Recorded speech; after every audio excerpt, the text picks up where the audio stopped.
ക്യാൻസറിനെതിരെ പൊരുതാനായി Calicut city service സഹകരണ ബാങ്കും MVR cancer സെന്ററും സംയുക്തമായി അവതരിപ്പിക്കുന്ന ക്യാൻസർ ചികിത്സാ സഹായ പദ്ധതിയാണ് മാസ് കെയർ. വാർത്തകൾ തുടരുന്നു. ഷെയ്ഖ് അബൂബക്കർ ഫൗണ്ടേഷന്റെ സ്പാർക്ക് കണക്ട് ഫെലോ മീറ്റ് പ്രതിഭകളുടെ സംഗമവേദിയായി. ടാലന്റ് ഹണ്ട് പരീക്ഷയിൽ തെരഞ്ഞെടുക്കപ്പെട്ട വിദ്യാർത്ഥികളെയാണ് ചടങ്ങിൽ ആദരിച്ചത്.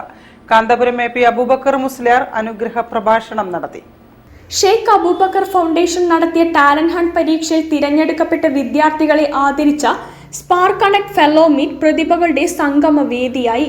ഇന്ത്യയിലെ വിവിധ സംസ്ഥാനങ്ങളിലും വിദേശ രാജ്യങ്ങളിലുമായി 100-ലധികം സെന്ററുകളിൽ കഴിഞ്ഞ മാസങ്ങളിൽ നടന്ന സ്കോളർഷിപ്പ് പരീക്ഷയിൽ 10,000-ലധികം വിദ്യാർത്ഥികളാണ് പങ്കെടുത്തത്. അതിൽ നിന്ന് അഭിമുഖം വഴി തിരഞ്ഞെടുത്ത് 201 വിദ്യാർത്ഥികളെയാണ് ഷെയ്ഖ് അബൂബക്കർ ഫൗണ്ടേഷൻ ഫെലോകളായി ആദരിച്ചത്.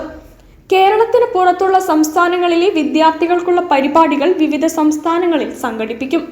മർക്കസ് നോളജ് സിറ്റിയിലെ വലൻസിയ ഗാലറിയയിൽ നടന്ന പരിപാടിയിൽ ഇന്ത്യൻ ഗ്രാൻഡ് മുഫ്തിയും മർക്കസ് സ്ഥാപനങ്ങളുടെ സ്ഥാപകനുമായ കാന്തപുരം AP അബൂബക്കർ മുസ്ലിയാർ അനുഗ്രഹ പ്രഭാഷണം നടത്തി. ജാതി മത വർഗ ഭേദമന്യേ മിടുക്കരായ വിദ്യാർത്ഥികളുടെ ഉന്നത സ്വപ്നങ്ങൾ പൂവണിയാൻ മർക്കസ് കൂടെയുണ്ടെന്ന് അദ്ദേഹം പറഞ്ഞു. മർക്കസ് സഖാഫത്തി സുന്നിയയുടെ കീഴിൽ ഗ്രാൻഡ് മുഫ്തി കാന്തപുരം AP അബൂബക്കർ മുസ്ലിയാരുടെ പേരിൽ പ്രവർത്തിക്കുന്ന ഫൗണ്ടേഷനു കീഴിൽ 8ാം ക്ലാസ് കഴിഞ്ഞ മിടുക്കരായ വിദ്യാർത്ഥികൾക്ക് ഉന്നത വിദ്യാഭ്യാസത്തിനുള്ള സഹായവും മാർഗനിർദ്ദേശവും നൽകുന്ന സ്കോളർഷിപ്പ് പദ്ധതിയാണ് ടാലന്റ് ഹണ്ട് എക്സാം. ചടങ്ങിൽ foundation chairman doctor AP Muhammad Abdul Hakeem Azhari vision talk നടത്തി. Markaz knowledge city CEO doctor Abdul Salam, advocate Tanveer Omar, foundation chief operating officer Muhammad Fazal എന്നിവർ സംസാരിച്ചു. വിദ്യാർത്ഥികൾക്കുള്ള സർട്ടിഫിക്കറ്റ് വിതരണവും മെന്റർ മെന്റി മീറ്റിംഗും പരിപാടിയുടെ ഭാഗമായി നടന്നു.